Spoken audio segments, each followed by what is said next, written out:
So Harry Kane scored his third hat-trick in 9 games and Mauricio Pochettino has said that he's one of the best strikers in the world. Is he world-class though? It's a comment that gets pinned on any player that has a tiny bit of form. But is Harry Kane finally there? Because he's a guy who people dispute he's even the best striker in England for a long time.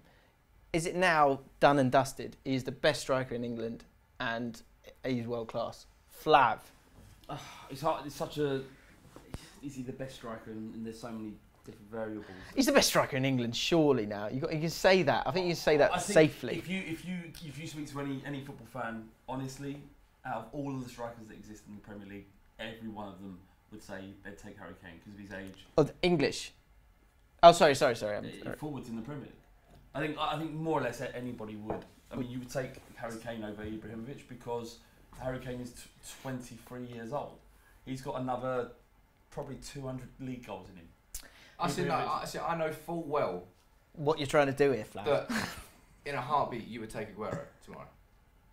I would, yeah. What, over Kane? You got swap deals. Yeah. Let's get some swap deals going. What are you thinking? Injury-prone Aguero over Harry You Kane. love Aguero. He's been out for 7 I weeks. love him. He's amazing. You would take him. You would take him in a heartbeat. I wouldn't swap Aguero for Harry Kane. Not what everything that Harry Kane means to Tottenham. But that isn't the question, though. The question's about. We don't need romantic context. It adds. It's all important. The fact is that Pochettino said that he's one of the best strikers in the world or Europe, because not just because of his goal scoring ability. He's the first Spurs player to score more than 20 goals in 3 seasons. 3 consecutive seasons. 3 consecutive seasons. He'll probably hit 30 goals this year. For the 3rd time in a row. That's a 30 goal. You know how hard a 30 goal a season striker is to find?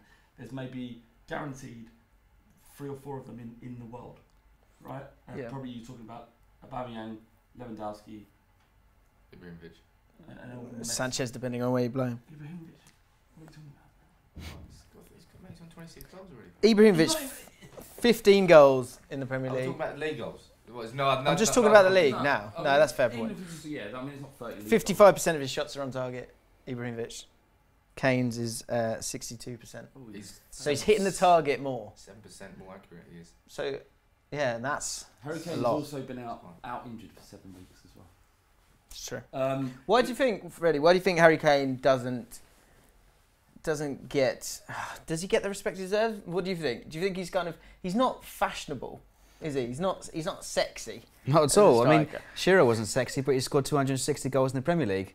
It's the man that he does it.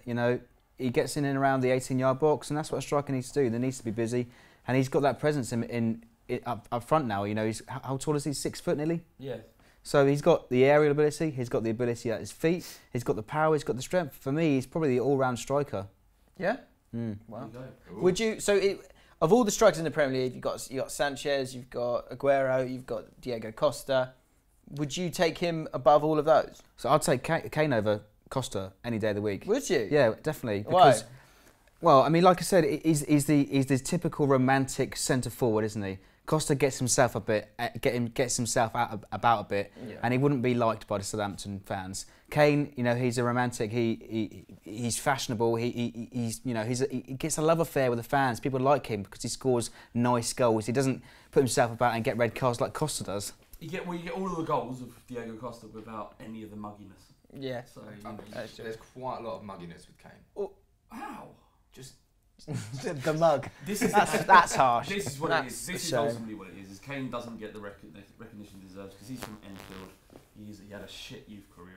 He scored goals in the reserve leagues, but he did terribly out on loan, and out of nowhere, pretty much, he turned into a 30-goal season. Do you see any difference with him this season to last season? How he played? I think he's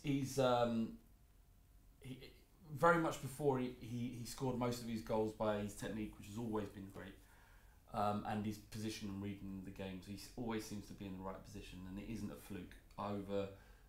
Over a season or two, you don't always end up in the right position because of luck. He reads the game well. He knows the percentage areas and plays those percentage areas in the box. So all of that was good, but there was always a suspect about his build-up play. See, that's the thing.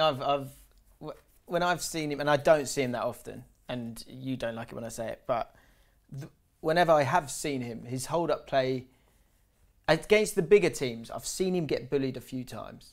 Even in the win against Chelsea at home, I felt like he was he was non-existent. Yet all Spurs fans say that there's so much that he does that isn't noticed. Probably because he's powerful, but he's not Diego Costa kind of bullish powerful. That's coming. I mean, he's 23 as well, so his body's probably getting to the point where it's as developed as it's going to be. He was always strong, but he's the amount of time you saw the goal against the fourth goal against Stoke, where he just used his power and speed to flick it past and just get away from the defender. Which he's not known for, is he? That speed. It's becoming more prevalent in his game. Also, he's all-round football. I think it was against Southampton. Was it Southampton? No, Watford. Sorry. It was one of the most complete performances I'd seen from a Spurs player in a long while. His ability to pass over distance and short has been is excellent. You know, he's consistently hitting his targets, and he's just a magnificent forward. We're really lucky to have him because you got Vincent Janssen. He has to come in. Jesus, I mean, yeah. Does that make Kane seem that much better because you've got Vincent Janssen just behind him? Yeah. So what if there's competition? What if Diego Costa and Kane were in the same squad? Costa would play. Who'd you pick? Yeah. That is a great question that we should ask people. So there you go. I'll ask you that. I'm going to wrap this one up because we've got other ones to talk about. I've got to talk about Leicester City. We're going to have a Barney about that one.